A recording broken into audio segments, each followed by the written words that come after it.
Do you leave every doctor's appointment with more prescriptions and referrals and also more questions? Oh, friend, you're in the right place. I'm Kayla, registered nurse and personal medical strategist, and here every week we're going to work together to cut through the noise, connect the dots, and finally get you the real plan you deserve. Let's dive in. Welcome back to the podcast. If you're watching on video, you are correct. I did a switcheroo on you.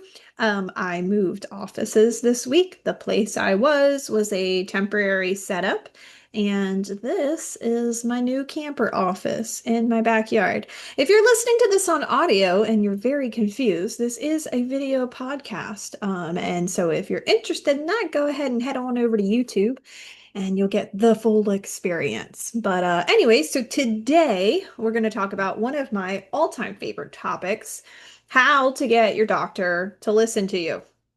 Now, to be fair, this is a big chunk of the work that I do. And so, um, in case you're wondering, no, we will not be able to get into every little aspect of nuance that goes around this, but I am going to give you a general framework today. And I think on next week's episode, we're going to dive into one of my more specific techniques in more details. So, first things first, I want to kind of set the record straight, essentially.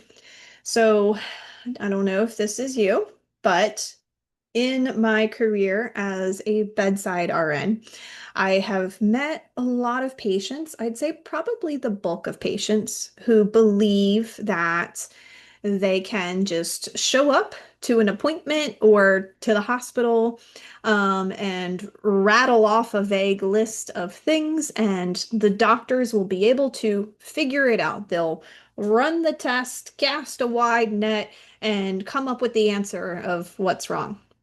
And to be fair, sometimes that does happen. We do hear stories of people who were pulled from a burning building and unconscious and made a full recovery. Sometimes things really are that clear cut. But if you're listening to this, your story probably doesn't fall into that category. And as I mentioned in some of the previous episodes, the more kind of unusual your condition is, the more investigation it's going to require. That being said, you can help that investigation along, and you really should, because you never know how unusual your condition is. So, the way we tell a story, our story, impacts the way others perceive it. What do I mean by that? So if you show up to your appointment or the hospital and just have some kind of vague, I don't feel good, or this, I get this discomfort sometimes, then your providers don't have a lot of good pieces to work with. And sure, they can order some preliminary tests, but really when your providers are talking with you, they're trying to get the clues, the symptoms, the pieces of what's going wrong, and they're trying to figure out in their head what their differential diagnosis means. So, or what your differential diagnosis is. So what that means is that's kind of their working concept of what do I think is going on here. And so the more specific and detailed you can be with providing them the information, then the more that they will have to work with for figuring out which bucket your potential condition fits in.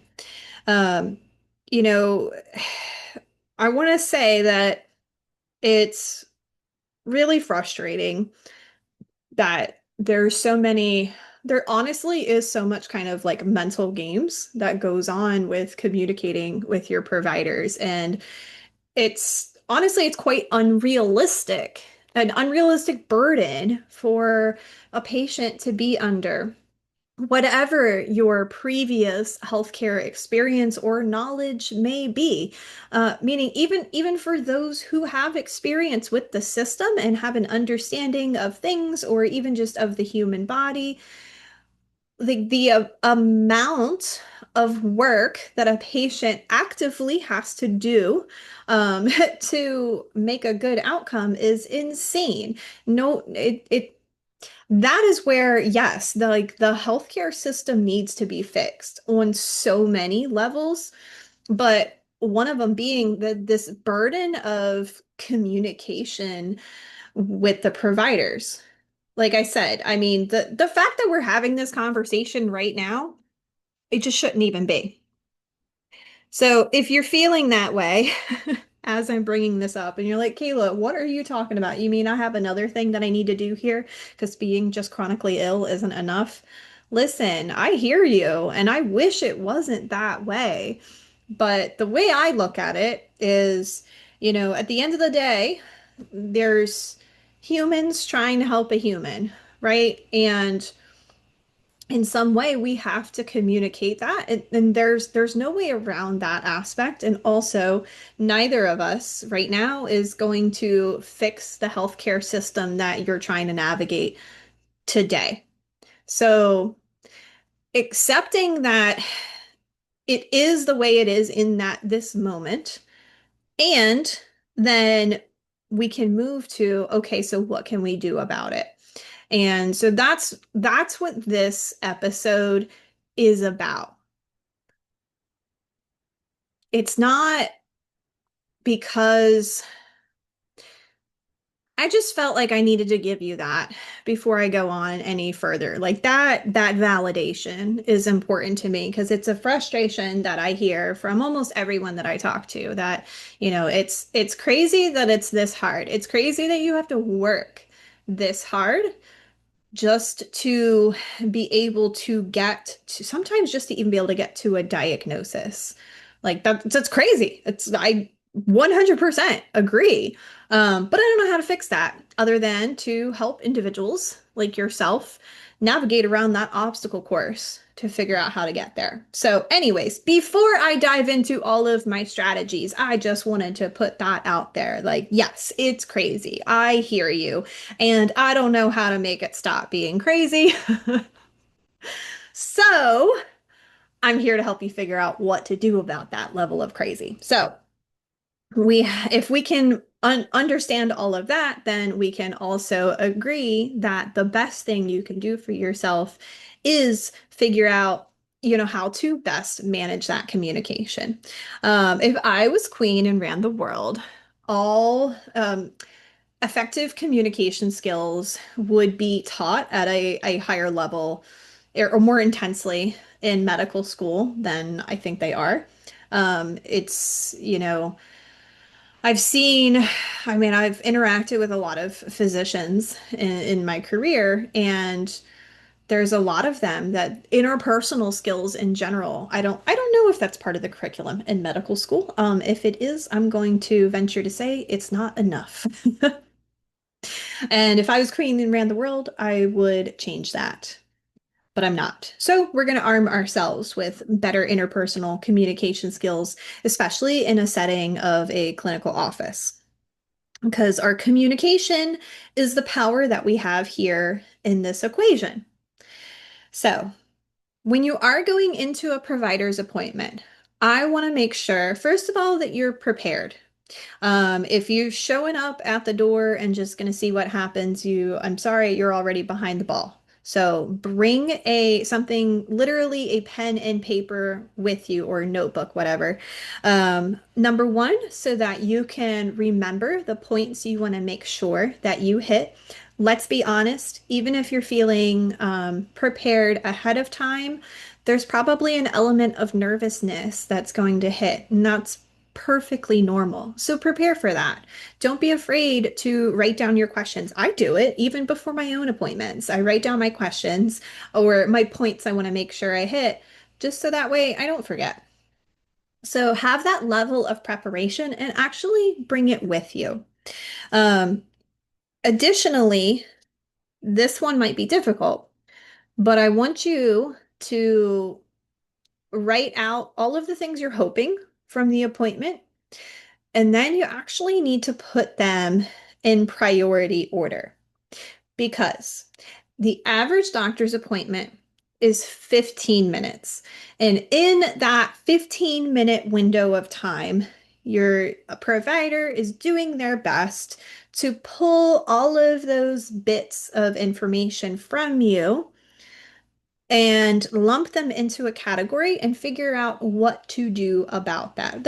Honestly, that's a lot to try to pack into 15 minutes. So if we show up with, an extra large laundry basket size list of complaints and challenges, etc., first of all, we're probably not going to get through that entire list. So that's why the prioritization is important. I once heard from a business mentor that if you have more than three priorities, you have none. And what that means is if you say, well, what are you talking about? I have, five, seven priorities. Well, no, you have five or seven things, but not priorities. Priority literally means the first thing. So if you wanted to get technical, priority would only mean one. So pick the number one thing and perhaps the two supporting things. And make sure that your conversation starts there and focuses there. Now, you may have supporting details that fall behind those things, and that's okay. Go ahead and have that set up on your notes as well. But make sure that you have identified your priorities so that if and when you do get to crunch time at that appointment, you can circle back and know that, okay, your priorities have been hit. Number two, my second big piece with that is if you truly have multiple conditions or concerns going on that to you are clearly unrelated, then I would encourage you to decide what the focus of that visit is. Because just like I was saying with the prioritization, if we are trying to unpack everything all in that one appointment, then your provider's attention is going to be spread pretty thinly. I mentioned this in the previous episode, and then you're really not going to get anywhere with anything. So, focusing on ideally the one main point and supporting pieces as needed. Number two, you want to, or well, that's three, isn't it? I didn't actually have these written down with numbers. Forgive me. But when you're speaking with your providers, it's really easy for us to start to get emotional and to talk about the way these things are making us feel. Unfortunately, there's a couple reasons we want to stay away from that. Number one is that emotional language tends to get it tends to be viewed and interpreted by other humans as the opposite of logical. So thereby, if you're presenting with a very emotional state, you're actually kind of setting yourself up to get written off as being too emotional. And this is part of what plays into different medical symptoms being chalked up to it's just stress or it's just anxiety. And I can hear you. You're like, Kayla, of course I'm emotional. This is like impacting my ability to function. I get that. I've also spent enough time on the bedside to know how that is typically interpreted. Again, you have every right to feel emotional about it. I've had my own experiences and felt very emotional in those moments too. And it's incredibly difficult to be able to separate that emotion from the focused thinking critical thinking piece that you're trying to make sure that you're presenting, because again, this all comes down to that communication. We don't want to get written off of somebody who's just stressed or just emotional, and it's almost like oftentimes the providers like can't hear through the emotion, or perhaps just don't want to. Honestly, I have met providers that the minute, and it's It's typically a male provider and a female patient. There is a long history of misogyny in medicine. Maybe we'll unpack that another time, but not today. The fact of the matter is, it's been there for a long time and it still remains in certain places and practitioners, and that's something that we need to be aware of. Um, but so often, if somebody starts really getting into their emotions, providers just simply shut down. And that at that point, they go back to those pieces of evidence that they were able to gather, put together a recommendation, and they're done. Um, it's screwed up. And we want to avoid being in that bucket. Um, some of the best, some of the biggest traps for when this happens is when you're trying to discuss the symptoms you have and the impact they have on your daily life. It is very important to explain the impact that your symptoms are having and to explain it ideally as detached and clinically, just boring, dry, just the facts. That's really the tone we're trying to hit here. Now, obviously, you don't want to talk like a robot because then that pendulum can swing too far the other way and they'll start thinking about you in a psychiatric lens for a different reason. It's like there's no winning here sometimes. Finding that balancing act can certainly be challenging. But let me give you some specific examples here because I think that might help. So, an example of using feeling language might be something like, I've just been so exhausted lately.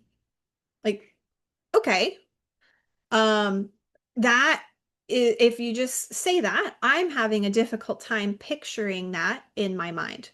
However, if we reframe that and try to pull more data into it, that could look something like, I'm experiencing unrelenting fatigue that doesn't improve with rest and is worse after physical or mental exertion, similar to what's been described as post-exertional malaise.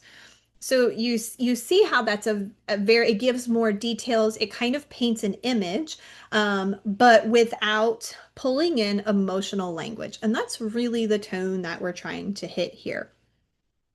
Another example, ever since I got sick, nothing feels right. That may be very correct and very valid for your lived experience, but it's not a great piece of clinical data for your clinician to try to untangle things with. A better way to word that would be, my symptoms began abruptly after a documented viral infection in March of 2022 and have persisted over 18 months, affecting multiple systems, neurological, gastrointestinal, and autonomic. So you see that paints a much more vivid picture, and it doesn't present as somebody who is just stressed or just anxious. It presents it really looks much more like there is some medical condition at play here. And it's crazy. I mean, it's crazy good in a sense. How much of a difference that actually does make when talking with your providers. If this is a challenge that you've been experiencing, I want you to sit down and work out how you could better present this in more of a clinical light and less of an emotional light. Another piece that goes really hand in hand with this is a symptom log.